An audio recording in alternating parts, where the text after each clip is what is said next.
Welcome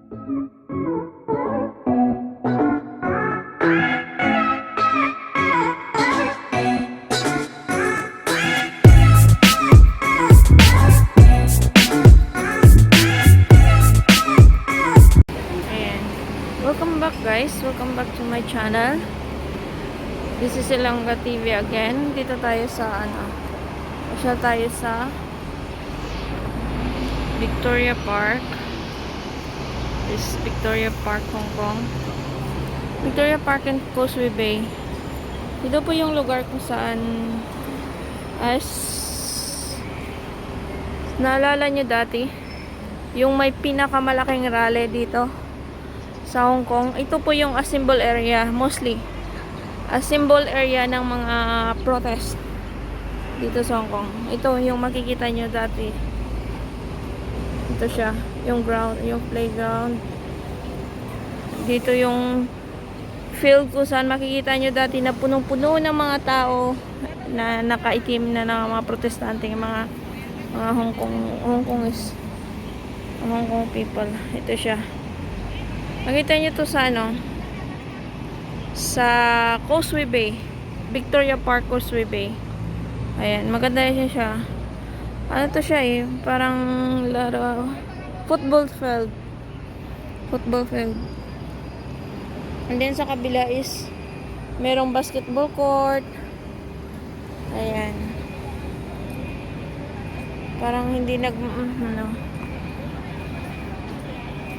hindi yung kasi guys, pasensya pero yung medyo malikot kasi nag-inarte na naman yung ko, nagra-rattle.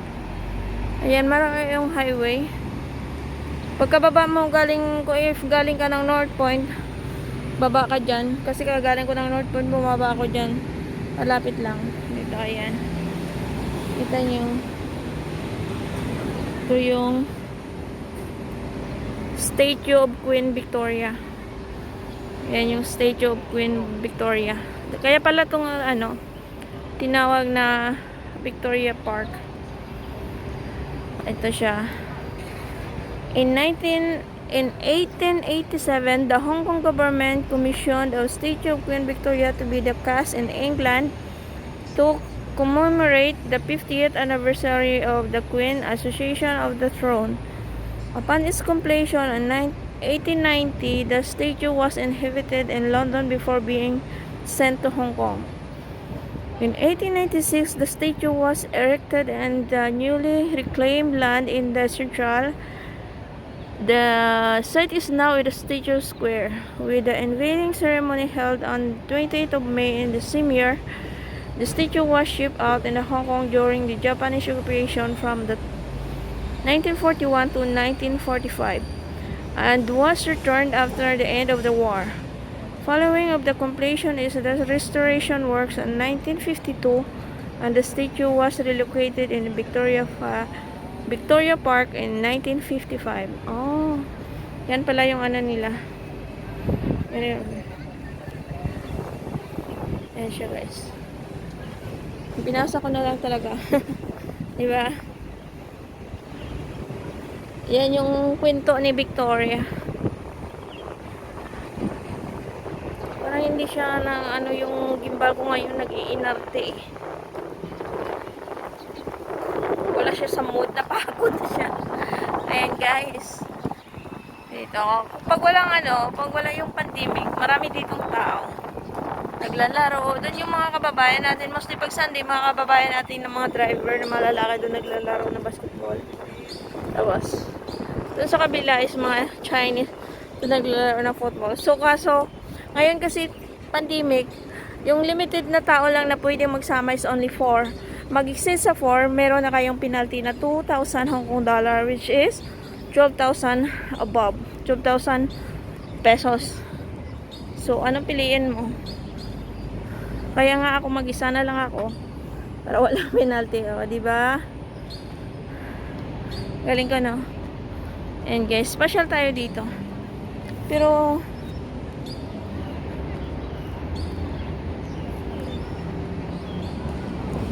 may problema kasi ako dito sa gimbal ko. Ayan na siya. Ayan guys. Maganda dito. Dito din yun minsan ano nilalagay yung flower show. Nakalimutan ko kung kailan yung flower show. Basta dito yung flower show yung sa ano sa Victoria Park. Nung protesta, ito puno-puno to ng mga tao, ng mga Hong Kong people. Ayan guys, oh. Ang ganda, no? Ang simpleng bulaklak lang, pero maganda talaga siyang tingnan. Yung napakasimpleng cosmos. Sa amin kasi cosmos yan, hindi ko alam sa inyo. Ayan, di ba ang ganda? Ganun lang. Maganda pag marunong ka ma-appreciate, pero kung hindi ka marunong, walang maganda sana sa paligid. Right? And then, nagumamila. Ayan.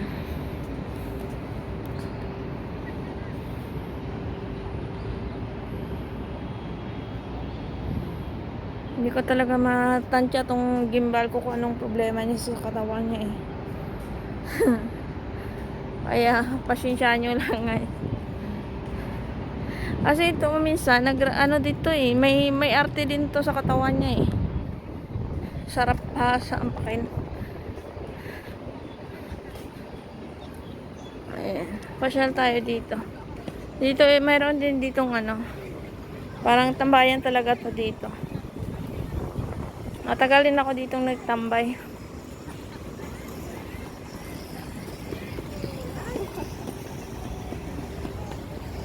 Ayan. Malinis siya. Pero itong lugar na to is mostly tambayan talaga to ng mga Indonesia nating mga kapatid. Dito talaga yung lugar nila. At saka yung mga Pilipino is nasa sentral. Kaya pa mostly makikita nyo dito mga Indonesian. Kunti lang yung mga Pinay dito. Kasi may kanya-kanya ano, kanya-kanya territory. Ayan. Mamayang hapon madami na ditong tao kasi pag hindi na mainit. Ayan guys. Sarap makiupo dyan. Maiga, matulog. Tsaka may nag-ano dito, nagtitinda ng mga pagkain. Ayan o, si Kuya Iwan. Payong yung tinitinda ni Kuya. Ang init, no?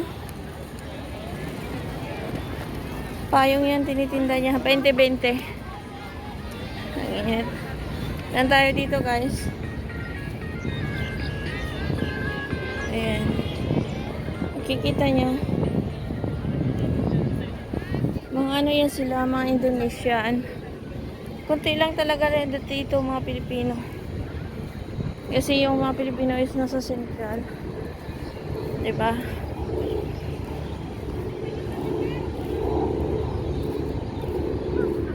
Dapat doon ako sa kabila dumaan. Pero malayo na. Kaya nag-shortcut ako. Ito yung tinatawag nila na Victoria Park dito sa sa Causeway Bay. Ayan.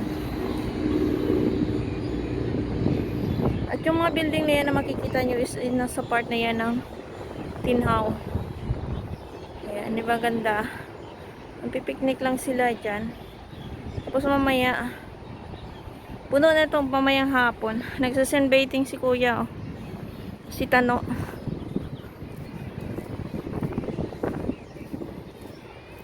Paghapon na, lalabasan na yung mga inchik. Ayan, puno na yan dito. Pero sa ngayon kasi ano, punta tayo sa taas. Doon may park doon eh. May ano dito, running area. Ayan. Nasa ano na tayo, running area. Kailangan ko maka-exit kasi may nagtatakbo dito.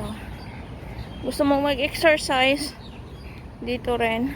Bakit walang exit dito? This track is for jogging only. O see? Paso lumaan ako eh. Ayan na guys. 9. Dito tayo. Dito tayo daan para laktod. Tapos parang sarado naman. Sinara yung mga upuan.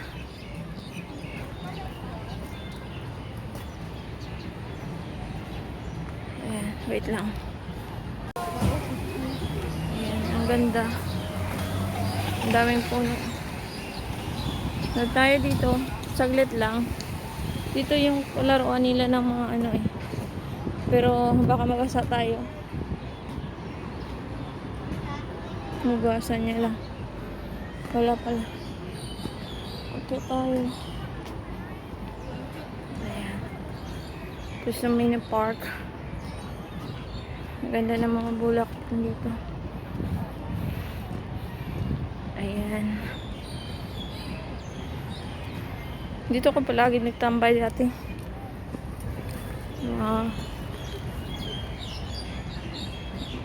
Dito kasi pwede kang magwalwal. Pwede kang mag-disco. Ayan, mga kababayan natin. Sarap pag maano kasi, mga family day. Picnic.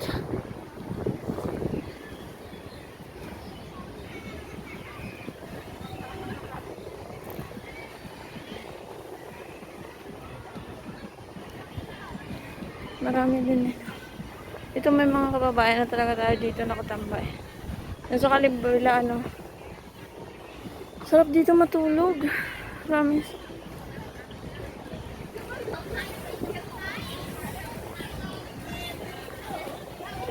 Guys, dito muna tayo.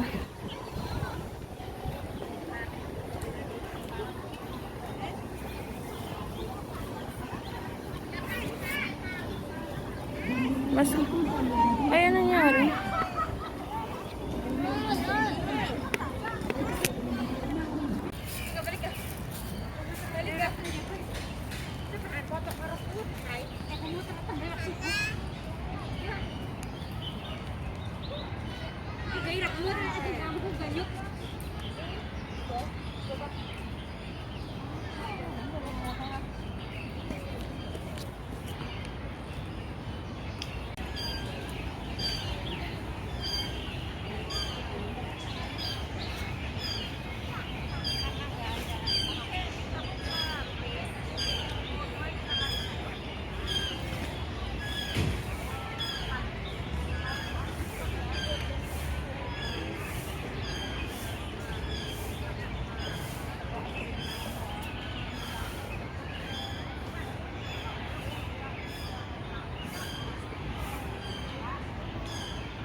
Ayan guys, dito na tayo sa park ulit.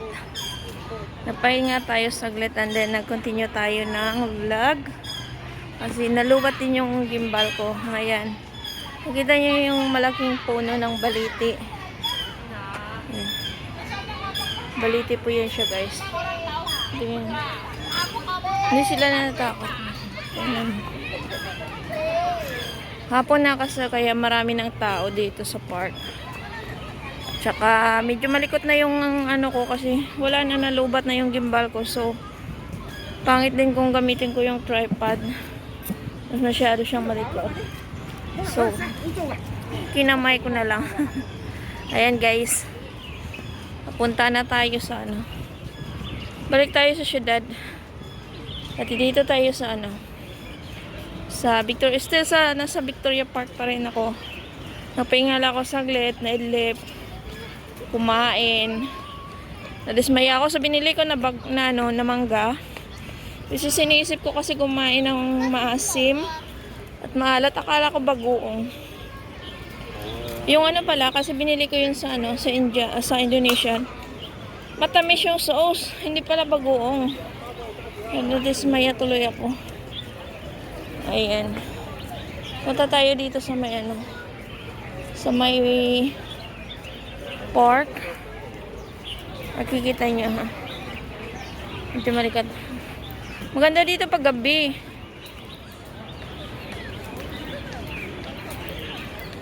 Ayan.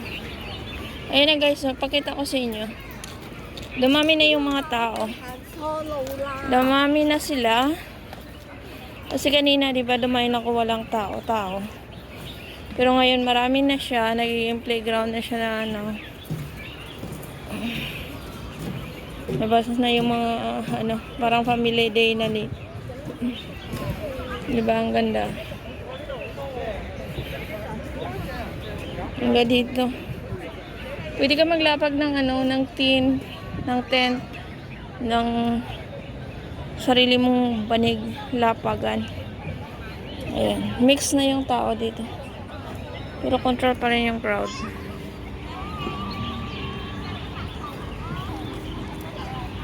Ganda siya.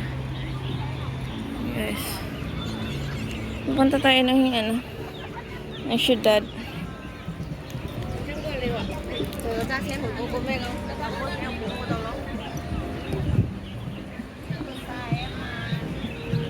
Ang ganda ng bulaklak, oh. Ito talaga yung ko. Pinaka-paborito ko talaga na kulay yung ganito. Ayan. Ito siya. Ang ganda-ganda talaga ako sa mga ganyan na kulay. Nailawan siya eh. Guys. Sobrang ganda. Napakalayo nito na lang.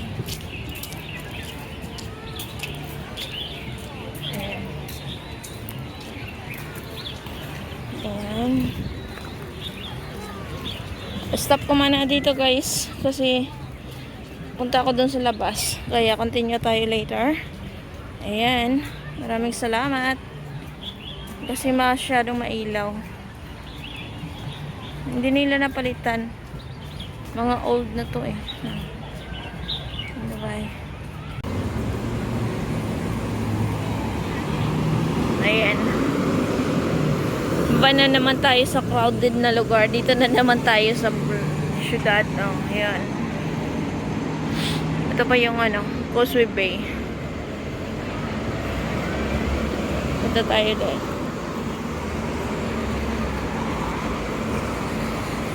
Akala ko Mark and Spencer. Kasi nalala ko kasi wala na akong body spray. Parang gusto kong pumunta ng punta ko ng Central siguro. Para bumili ng body spray. Naubos na yung Ursus Sunday. Meron pa naman yun.